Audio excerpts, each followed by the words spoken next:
We're going to talk about what the Election Truth Alliance has been up to. We're a nonprofit, nonpartisan organization that has started to dig a little deeper into elections in the U.S., the 2024 election. Right. And so I will briefly show you what's going on. I like to start it off with, we're going to go, before all of this, we're going to go and we're going to talk about what's actually going on right now. You might have heard about this. I think this is worthy news to talk about. And there is a lawsuit in Rockland County, New York. It is filed by Smart Elections / Smart Legislation, and they are suing the county to attempt to get recounts in that county. Have you heard about this at all yet? Yes. Yes. Okay. So this is really important, and I highlight this because what they are talking about is a few things. One, they have sworn affidavits from independent voters in multiple districts. There's at least two districts that they do talk about in their lawsuit, and that is District 39 and I believe District 62, where they have more sworn votes, or they have more voters who said that they voted for Diane Sayre, an independent candidate, than were ever recorded in those districts. That's interesting. The other half, what they talk about in their lawsuit, which is what we like to highlight, is they show across the county in New York, in Rockland County, they show that there is a noticeable down ballot difference. So at the presidential level, Harris is getting less votes across the county than the Democratic Senate candidate, which is Christine Gillibrand. And this is really important because they're highlighting, they have concerns. There's missing votes and there's this down ballot anomaly. They call it drop off. So what's interesting as we go forward, we have done similar analysis and more in-depth analysis across the swing states. And we are seeing the same anomalies, that down ballot difference, and we have been able to quantify it, and then we can actually show it to you. But what's even more interesting is I'll go back now and I'll talk about, at the beginning, I said, hey, we had concerns. Why did I help form the Election Truth Alliance? Just a little caveat. So right after the election, I went to Washington, D.C., I went on a live stream with Jessica Denson, who does her kind of independent. She used to be with Midas Touch, I believe. I said that right? Midas Touch. Yeah. Yep. And so I think she has her own independent platform now. But I went on one of her live streams and I kind of talked about this in the beginning when we didn't have as concrete analysis. But what was interesting then was because of that, and because of the work I did before this, cybersecurity information systems, I worked for some very secure clients that did unfortunately cost me my job at the time. So this is my job now. And as you'll see, I really enjoy doing this. I like talking about this. Yeah. So I'm going to highlight something and you can stop me for questions right after. But Rockland County, New York uses the #1 machine brand in the country for our voting systems. And I'm going to show you this map. So I'm going to highlight this. People talk about this a lot. They say, hey, our systems are decentralized. It's really difficult to potentially have changed the outcome of an election. It would require a lot of work. And here's the thing, as we're finding, as we're going deeper and we're looking at how are we actually running our elections, 70% of the U.S. uses two major voting systems. We're talking scanners, we're talking polling systems, 70% of the U.S. And what's important is the swing states specifically, Pennsylvania, for example, that #1 brand, North Carolina, that number one brand. We're seeing this in other places as well. And what is frustrating now as we're diving deeper is there seems to be some concerns about these brands, these machines, these companies. For example, in 2024, on November 13th, Free Speech for People, they released a letter co-authored by a bunch of cybersecurity experts that talked about concerns of potential compromises of these major systems. They talked about how the voting systems and their images could have been compromised during lawsuits. They talk about how if bad faith actors wanted to change the outcome of elections, they would target these recording systems. Stopped. So, questions here. Few places. And Joy, of course, you feel free to jump in as well. Joy Reid, honored to have her with us, folks. Let's go show you, we don't stop what we need to do no matter what other folks are doing. We still had to have these conversations. Tell us again, how many people voted for the Senate candidate, Kirsten Gillibrand, and yet left the presidential ballot blank. And then I I have a follow-up. think, no, you're fine. I think I don't have hard numbers right now for the entire county, but I do know that there are multiple precincts across the county. This has been highlighted as well. This has come up, is there are multiple Ramapo precincts where there are 0 votes at the presidential level for Kamala Harris. And then Kirsten Gillibrand is winning absolutely by like 300 to 400 votes down ballot. And we're seeing this across multiple precincts. I will highlight, this has kind of come up because there are people talking about Hasidic communities in the area and block voting. But I do think what is important here is we did our own independent analysis of Rockland County. We looked at that down ballot concern, and we're still seeing consistently across the county as a whole that Harris is, I wouldn't say missing votes, but consistently getting less votes than the senator and other down ballot races as well. And this is a red flag, and I'll actually talk about why it's a red flag when we look at these other states. Nathan, can I just ask you a question just on that? Because there is a question of whether there were protest votes, essentially people refusing to vote for the top of the ticket because of they were on one side or the other of the Gaza question, meaning if they were pro-Palestinian, they refused to pull the lever for Harris, but they might have still voted for other Democrats like Kirsten Gillibrand. Or, as to your point, if they were very, very pro-Israel and didn't believe Kamala Harris was pro-Israel enough, that they voted for the down ballot Democrats but left her off. So that there are these two potential sources of drop-off that are more about protest than about the machines. Did you account for that when you looked at Rockland County? Yes. So this has probably been the most common thing that has come up as a counterpoint, which is it's good counterpoint. We've looked at that a lot. What is very interesting, as we'll kind of dive deeper, is we asked that question ourselves. We said, if Harris is an unpopular candidate, how is she comparing? And then we look at the actual statistical way that the votes are being distributed. And we'll highlight that we did pull some numbers. We did see that compared to 2020, where the amount of votes that President Biden got across the swing states, we saw in, I believe, 4 swing states, Harris got more votes this time around than Biden got in 2020. But she still lost those swing states. And that's very interesting when you look at it from a perspective of, if she's an unpopular candidate, she still got more votes than Biden in 2020. And then we dove deeper into saying, even if she's an unpopular candidate, what is the likeliness that she's going to consistently get less votes across multiple precincts, multiple counties, and multiple states? And is it just the swing states? So we asked these questions. And then I guess I'll show you kind of what we're looking at. So as we talked about before with Rockland County, what's important is we are seeing that drop-off anomaly.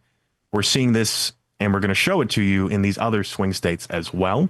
And you asked for some hard numbers. Well, we did pull some hard numbers for North Carolina just to show that, for example, in North Carolina, Harris received 122,000 fewer votes than the superintendent race.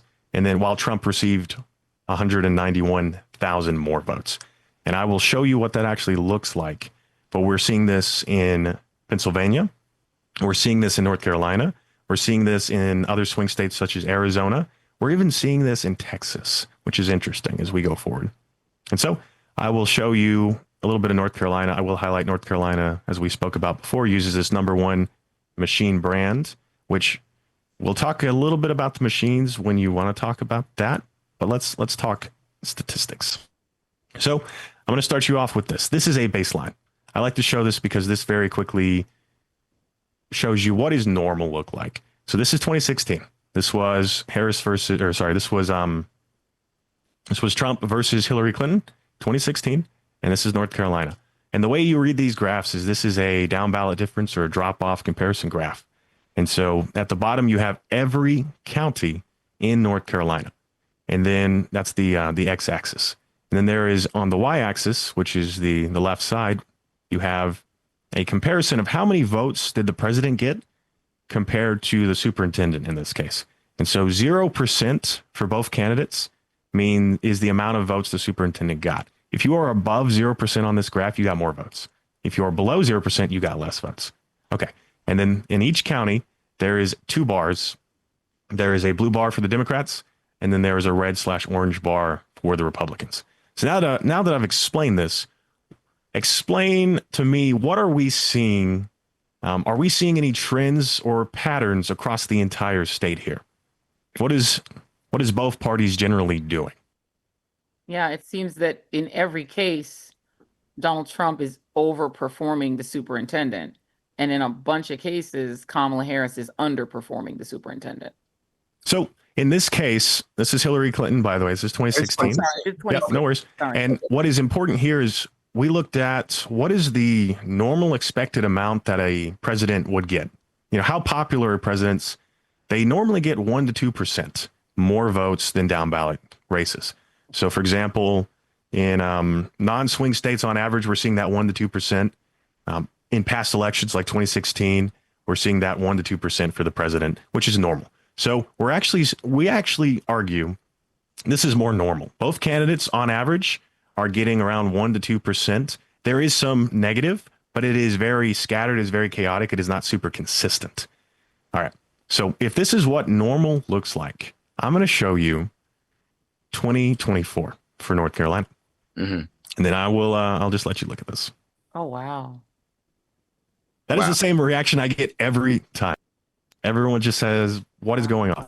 So for the viewers who can't see this, what we're seeing is before we had that 1% to 2% overperformance for both candidates, this time around, we're seeing across every county in North Carolina, Harris is getting less votes than the superintendent, and Trump is always overperforming. And what's interesting is there is almost a mirroring effect on this graph. That means that generally speaking, in places where Harris is getting less votes, Trump is getting a overperformance that somewhat mirrors that number of votes. This is a red flag. And we see this, and there could be some reasonable causes for this, but wait a minute.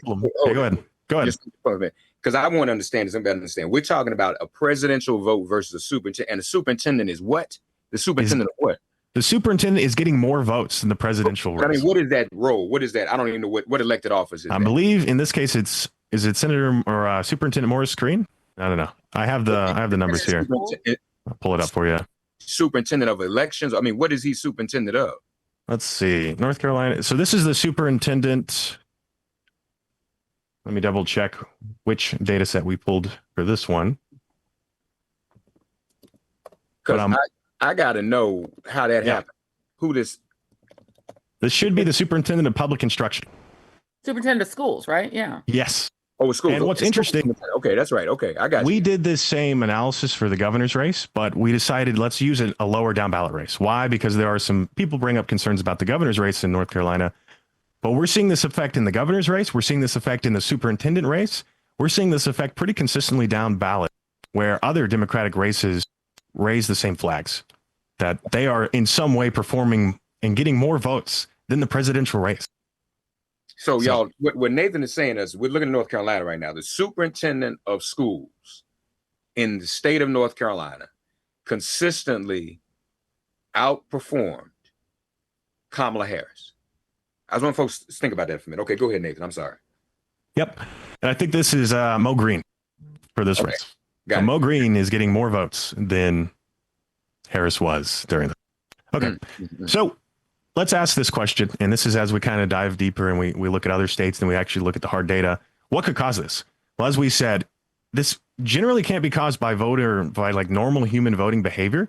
Unless a candidate is super unpopular, this may happen. The problem is, as we'll show you in these other places, this is so consistent that this raises red flags, because normal human voting behavior, if it looks more like 2016, this is the polar opposite. And what's important is we're going to ask this question: what could cause this? If this isn't normal, if voters aren't doing this, what could cause this? And this is where the Election Truth Alliance has started to put out reports and document these findings. And we worked with other election integrity experts, as we'll highlight, like Dr. Walter Mebane, who is he works at the University of Michigan. He is one of the, I would argue, one of the best election integrity experts who's actually made a way to analyze elections.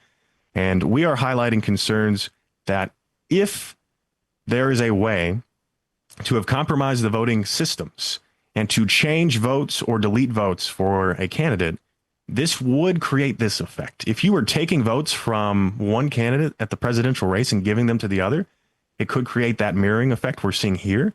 Or if you're just deleting votes as well, it will create that drop off, that down ballot difference. So we dug deeper into that claim. If that is the case, what are some other ways we could actually figure this out? Well, I'm going to show you a few other states, and then we'll go into the actual statistics for you, the hard numbers. So here is Pennsylvania. Pennsylvania is a very important swing state. What we did is we broke it out here. On the left is mail-in voting, and on the right is election day. We've started to analyze, are there any anomalies that show up in only one voting type? What could cause that? So we're seeing on the left, mail-in for Pennsylvania. This is all of the counties in Pennsylvania. This is the presidential race versus the Senate race. And what's interesting is we're seeing a somewhat more normal pattern for the mail-in voting. This is 2024. It looks more normal, looks more like 2016, looks more like what we would expect, generally speaking. Right. What's interesting is when we look at election day, that is where we're seeing that significant drop off, that significant down ballot difference, which is really interesting. Why would election day have this effect? As we talked about before, if this is caused by changing votes, deleting votes, switching votes, whatever, why is it targeted and centralized around election day for Pennsylvania? And I will highlight, if you do a little bit of digging, there were some concerning quotes that came up on the pre-inauguration rally talking about certain people knowing those vote counting computers, and we won Pennsylvania like in a landslide. There is a direct quote there. Well, and also Donald Trump essentially barred his voters from voting any other day but election day. And he really heavily encouraged his voters to focus on election day. And also he's tried to say that the only legal votes should be on election day. So there was a big push to get people to vote on election day. And if you go back and you watch the way that day played out, as has become the sort of custom, the Democrats did much better in mail-in ballots and lost election day. Yeah, what's interesting, we looked at 2020. So you bring up an excellent point. We looked at 2020, and I think people have forgotten this, but there were some concerning quotes in 2020 where a certain candidate at the time was talking about how mail-in voting is inherently fraudulent. It is used to mess with elections. And I thought that was very interesting because we haven't really publicized a lot of our 2020 analysis, but we are seeing that a majority of voting in 2020 was mail-in voting. We think it's likely attributed to COVID. Right. I think Pennsylvania alone, 70% of the Biden vote was mail-in at the time. So it's very interesting as we dive deeper. Mail-in almost always looks more statistically normal. The trends look more human in nature. So I'll show you a few other states, and then I'll show you a little bit of those mail-in graphs and data that we talked about. So here's Arizona. We've not published Arizona yet. This is kind of a sneak peek into it. We're seeing the same thing. 2016 looks more normal. Both candidates, 1% to 2%. And then in 2024. Wow. This is the Senate. This is president. Yes, sorry. President and Senate. So this is a drop off from the Senate. This is in comparison between the president and the Senate candidate. Yep. So similar to what we did with Pennsylvania, we're looking at how does the presidential race compare to the down ballot Senate race? And we're seeing in 2016 that more normal trend, both candidates 1% to 2%. And then in 2024, we are seeing across every county in the state that same underperformance for Harris. She's getting less votes than the Senate candidate across the entire state. What's interesting is I think one of the larger counties is Maricopa County. I mean, it's interesting because we did pull out some additional data. We looked at Maricopa County, we looked at Pima County, and we are seeing some other concerns that mirrors the concerns we're seeing in Pennsylvania and North Carolina as we talk about like precinct level voting data. So any questions on this one? Then I'll show you. I think I have one more for you. Wow. And then or maybe two more. But in this case, this is Wisconsin. We haven't published a lot in Wisconsin. They do seem to be a bit more normal. There's some variance. It's not every county here. But what is interesting is we are still seeing that significant underperformance pretty consistently. And we have kind of started digging into these other swing states, such as Wisconsin, such as Michigan. But this brings up concerns then. And I think that was our last one. So now we're going to talk a little bit. I'll give you guys a few moments if you want any questions or anything. But we're ready, I think, to get into the actual like statistical analysis. And then the last little bit of visuals I'll show you.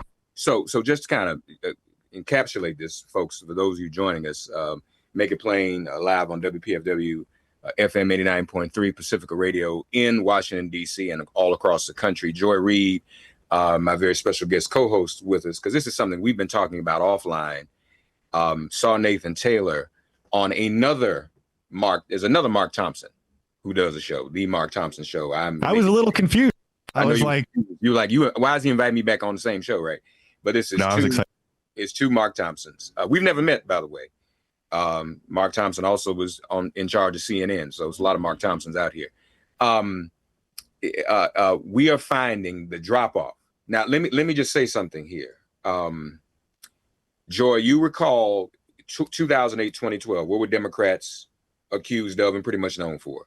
Voting top of the ticket and not voting down ballot. That's why we lost a lot of local legislatures during both Obama elections. Yeah. Somehow, all of a sudden, we're supposed to believe, just organically, in November 2024, Democrats said, and without any announcement or organization, just organically decided, hey, we're going to vote down ballot and not top of the ticket. We're just going to do that this time. That's what we're seeing, and that is what's raising the questions. Nathan Taylor of the Election Truth Alliance, and those of you who've got calls, 202-588-0893, 202-588-0893 on WPFW. Go right ahead, Nathan. Yeah, I think now's a good time let's talk about some of the major things that come up in the concerns. So I think as we talked about, we said what could naturally cause this? If Harris was really unpopular, could it cause the effects? So now we're moving away from the down ballot analysis, and we're actually going to show you some hard statistics. And these statistics are based off the work of election experts in European elections that have highlighted their concerns. So, for example, we're referencing the work of Peter Klimek et al. This is a group of physicists and researchers in election forensics. So they have papers on Russian elections, on more normal elections like Switzerland. They also look at Uganda. And we highlight this because we're not making up this science. We're not making up the math. We're basing our work on techniques already tried and tested that are being used in Europe already. And some of the other type of work we do, we base our work off the work of Roman Udot and Sergei Shvilkin. They are also notable election integrity experts, and they do forensics. So I love these heat maps. They're very simple, and I will show you why. So what we're doing is we're going to take heat maps, and we're going to compare them to counties in the United States. We're going to look at Pennsylvania. We're going to look at North Carolina. And they do let us somewhat quantify if there's manipulation. There are some red flags. There are some anomalies, and we'll show you what it looks like. So first, I'm going to kind of explain what are we expecting to see. Let me go back. Well, this is fine. So on the right, we have a actual snippet from Peter Klimek's paper. And so he's visualized us a few elections he's looked at. He's looked at Russia in 2011, 2012. He's looked at Uganda, and he's looked at Switzerland. And so what's interesting is Russia is somewhat well known now for potentially having manipulated elections. They have a lot of concerns where there could be ballot stuffing in Russia. There could be like coercion to go to the polls or not go to the polls, things like that. And so because of that, we see in Russia a consistent trend where when you read these graphs, the way it is each little graph is voter turnout. So from 0 to 100%. That means if you got 100 people who could vote in a precinct, and this is precinct level data we'll look at, if there's 100 people who could show up at a precinct, how many people showed up? 50%, 50 voters. And so what's interesting in Russian elections is you see that they have two major anomalies. One, they see that in precincts where more people showed up to vote, it almost always benefits the Putin or pro-Putin party, which is a symptom of ballot stuffing, where if turnout rises and one candidate starts to get more votes as turnout rises, that's a red flag. The other is they see a lot of turnout here. If you can see the comet trail up and to the right, there's precincts with 100% turnout. In Russia, that's a huge red flag. That means you actually overstuffed or you stuffed too many votes. So now that we've kind of talked about that, we're going to show you some of our counties and our elections. And I will highlight, this is one technique we'll show you, and then we'll talk about the other statistical technique that Dr. Walter Mebane has created. But what's interesting is I heard this put into words before that I really didn't think about. All of this work has been based around European elections or African elections. It was never intended or never thought to apply it to the U.S. So we are doing in my opinion, things that really haven't been done before. No one has really sat down and applied these techniques to the US before. And this is the first time it's kind of being done. And we can do it to every election that we have this level of data for. And we have some data for 2016 as well. But in this case, we're going to focus on 2024. We're going to show you a few things. So I like to show this to you as a baseline. This is Ohio's District 5 State Board. This is a nonpartisan race. So this isn't a Democrat versus a Republican. These are nonpartisan candidates. We see in this case, there is no noticeable shifting or trend as turnout has increased across these precincts. We see from, it looks normal. It's more circular, and that's what we should expect to see. If a modeled fair and free election is more of a circle and there's no stretching or trends, the state race, the state board race in Ohio District 5 looks normal. Any questions here? Nope. No. All right. We're gonna go to Pennsylvania now. So this is Erie County. We put out a report for Erie County. We said there's 3 counties we wanted to look at in the beginning. That was Erie, that was Allegheny, and that was Philadelphia. And so we see more of a normal pattern here as well. This is Erie, but this is mail-in, I believe. And that's what's important. This is mail-in voting. So we're seeing a more circular pattern. We're not really seeing any one candidate winning as more people showed up to vote or more votes were cast. This looks normal. And then I'll highlight in these cases, this is almost always Trump's portion of the votes because he was the winning candidate in a lot of these places. And we like to use his as a representation. I will highlight like Harris is just going to be the inverse and the opposite. So you'll still see the effect. It'll just not show benefit. Okay, here we go. I'm going to show you Erie County, but I'm going to show you election day. And remember what we talked about. Pennsylvania, mail-in looks really normal trend-wise for the down ballot analysis, but election day looks really strange. So now we're going to show it to you with a heat map. And this is precinct level voting data that the county gave us, the state gave us. So this is actual voting data we pulled from the state. Whoa. I'm just going to let you look at this. Wow. All right, what are we seeing? Explain to me. It looks like Russia. It looks worse than Canada. Russia. Russia is a comet trail. And Yeah. here's what's important is Russia has a large amount of precincts centered around a certain amount. And then there's a up and to the right comet trail. What are we seeing here? Where? Okay. So what we're seeing here is instead of a comet trail, we almost have what I would describe as a rocket. You're seeing a majority of precincts are shifting up and to the right. And as I said, a symptom of potential vote stuffing would be you are stuffing votes, which causes turnout to rise in precincts. And if you're stuffing votes that just benefit one candidate, it's going to create this type of effect. Questions? And so explain for those who don't know, including me, when we say vote stuffing. Yeah. What do we mean? How does that? Okay. So vote stuffing means you create fake votes or you vote for voters who didn't vote and you stuff those votes in and you stuff them for one candidate. And so, for example, in Russia or Uganda, they have, or a lot of their evidence points to physically going and taking paper ballots and stuffing votes, meaning I went and I voted for X amount of people, or I just had a stack of ballots. And that's a common thing that's concerned or raised concerns in Russia. We don't really have that concern in the U.S. elections. We don't think people are going around in these swing states with stacks of ballots. What we are concerned about a digital ballot stuffing, a potential compromise of the tabulation machines, which counts the votes. And if you were to compromise the tabulators, the vote counting computers, as some people have said, you could theoretically vote for voters who didn't show up, creating the turnout, causing it to rise, or you could vote for voters that don't actually exist. And that's our concerns. That's what we're diving into. We're looking at the machines. We're looking at how could you actually pull this off? That would be the only way to potentially do this so uniformly across multiple states and multiple counties and multiple precincts in this case. It's very consistent. Did that help? And it's interesting that is literally what MAGA people believe that blue cities did for Joe Biden in 2020. They firmly believe that, but what they're claiming happened, and the reason that those two, the mother and daughter in Georgia were attacked and had death threats and had to leave their home, is that Rudy Giuliani claimed that they had a hard drive where they were doing exactly what you're saying. So it is ironic to me that, MAGA people believe that Joe Biden, and they look to the thing they use to try to prove that 2020 was stolen was the huge turnout, right? This was the largest turnout in the history of an election. It was a monumental, huge win for Joe Biden.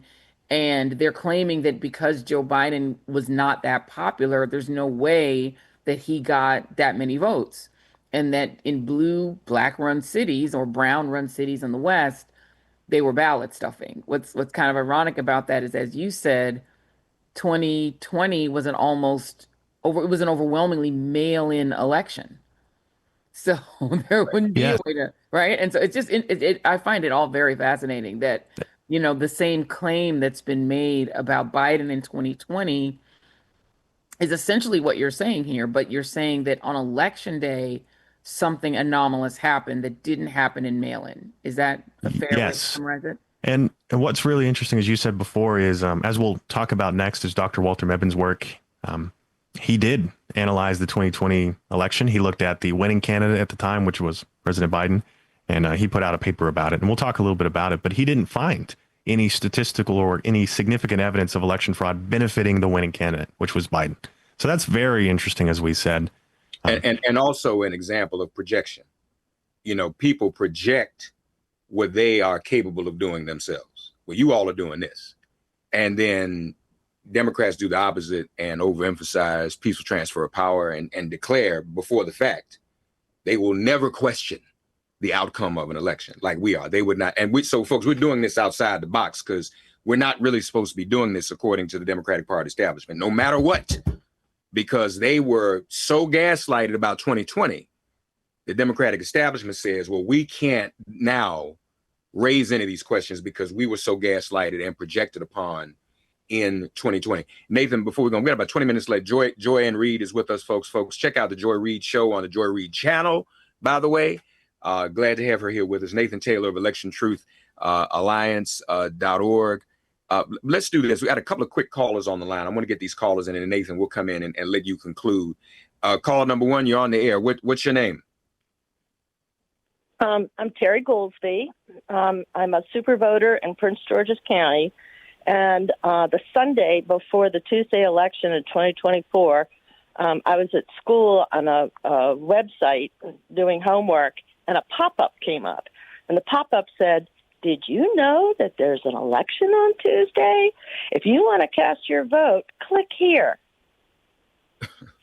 And I had already put my ballot in the drop box in the county, and I'm very aware of when early voting stopped the Thursday before the election, and that was totally inappropriate, and it has been sticking in my craw since then. I'm really glad you all are having this program because it's an unimaginable interference, and just like you said, as a Democrat, we're not supposed to be projecting that it was stolen, but that was a extremely creative way of stealing it.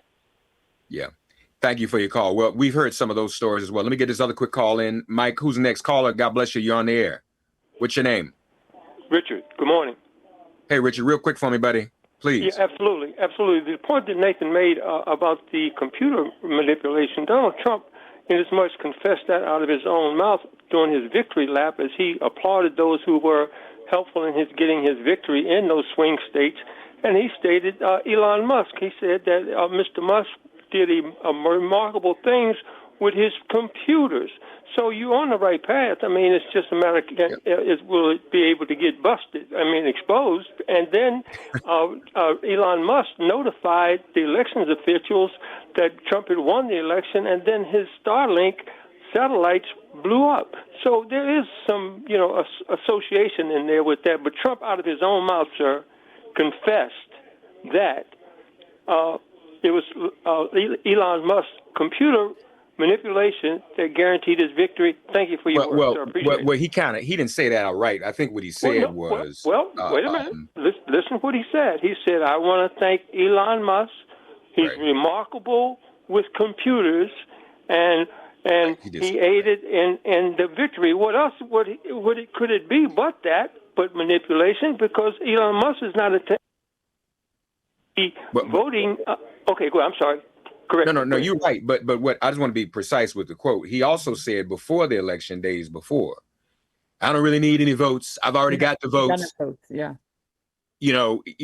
So he was saying those types of things. And all along, he's been talking about what votes he didn't need. They had no ground game either. Really not. There was no ground get out the vote effort on the Republican side. And So lastly, it's hard to win an election without that. Thank you, In Richard, for your call. 2015 And by the way, if I could just say, and I want to ask Nathan this question because this came up. I'm an OG, so I was working in news and in 2000 in that election and all the questions regarding that election, and there were a lot of people on the pro Gore side who were trying to raise these questions about the machines, and people really kind of got run out of the media for even raising questions about the machines, only for Trump's campaign and his supporters to raise the same questions, and Fox wind up in a big lawsuit with two, Smartmatic and the other big company, regarding questioning whether the machines were manipulated. So I think there's a core distrust of the machines on both sides of the aisle. Like I don't like both sides of them, but I think this is one of those things that a lot of people share. Depending on how the election goes, people don't really trust the machines. The question I've always had, and back then, Nathan, when we were when I was at WTVJ, I was working as a digital journalist, but I was just on the online. I was an online editor, but I still reached out to the company that was one of these sort of election, and one of these sort of something like you, an election integrity, and they said that the reason that they could not have stolen the election digitally in 2000 is that the machines were not networked together, that you'd have to hack each individual machine in order to flip an election. And that is how it was explained to me why that election was not stolen by the machines. Is there we've progressed 24 years 20 years in terms of technology, obviously. Is there something that someone could do if you had a Starlink or some other sort of technology to attack, thousands or tens of thousands of machines at once? Yes. So this is one of the concerns we raise. Remember in the beginning when we talked about, I'll go back to it just because we talked about there are two major brands that span a majority of the U.S. And as you said, the number one thing, so we actually reached out to the Secretary of State of Pennsylvania. And just recently, they denied a meeting with us. They denied, their staff didn't want to meet with us. We sent them a bunch of data, and we'll talk just at the end about that last little bit of data. But we found the number one brand in the U.S. may have cellular modems in their tabulation machines. And that would be ES&S. That would be their DS200 type models. They have cellular modems that connect to, I think, the Verizon network. It might be a private cellular network.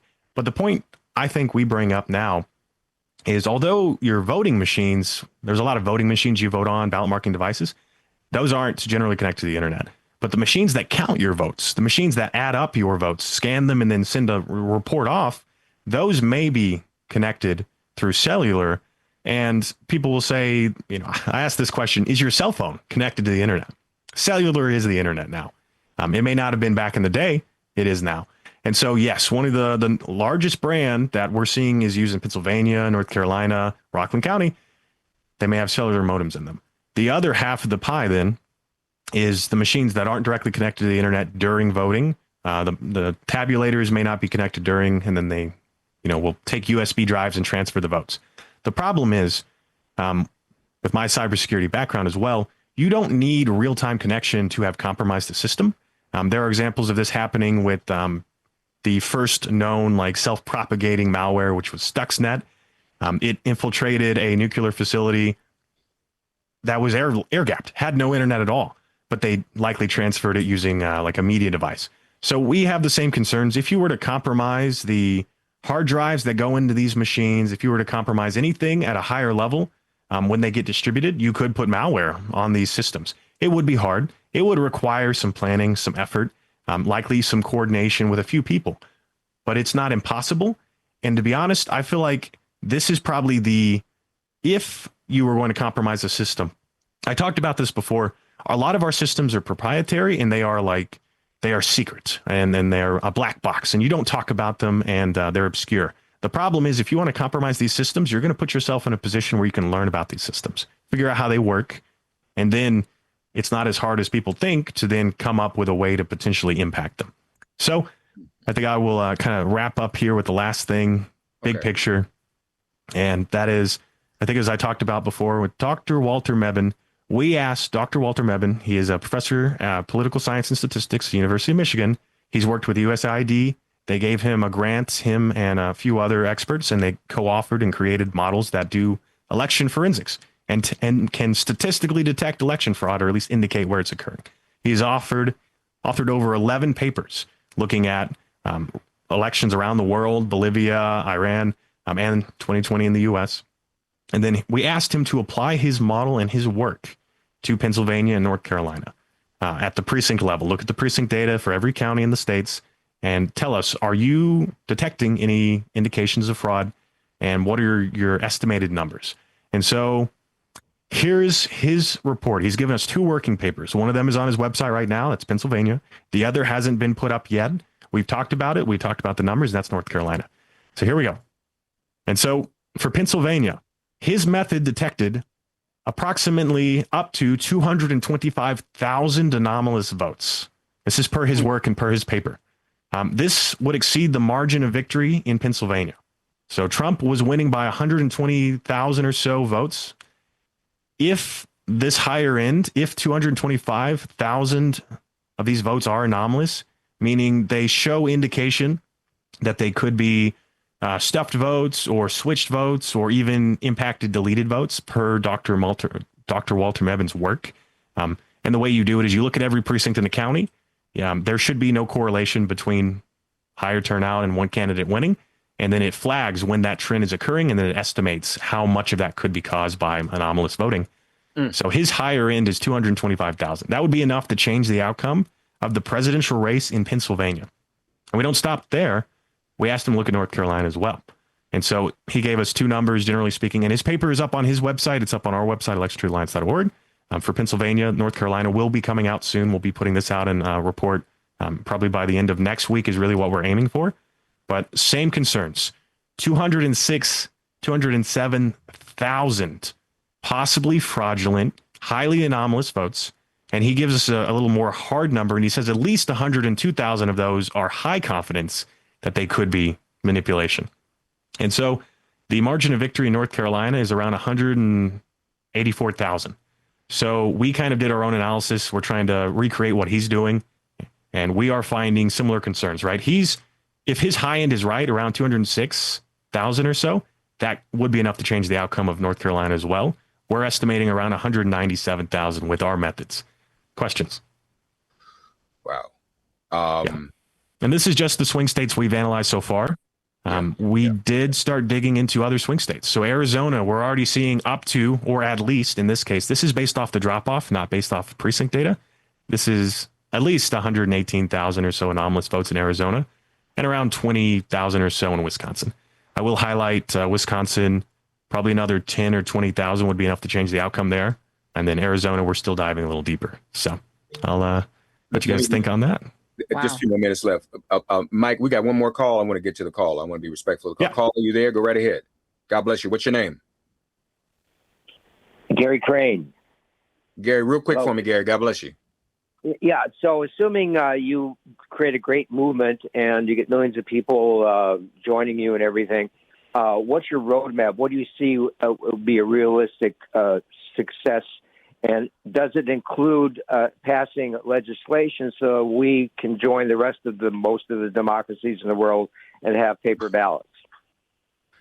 And is there excellent question? Support for, is he able to hear me? For that? Yeah. Awesome. Yeah. Yeah. So we currently, the Election Truth Alliance and a bunch of other organizations, just like what Smart Elections is doing in New York, we are looking at moving forward with legislation and lawsuits.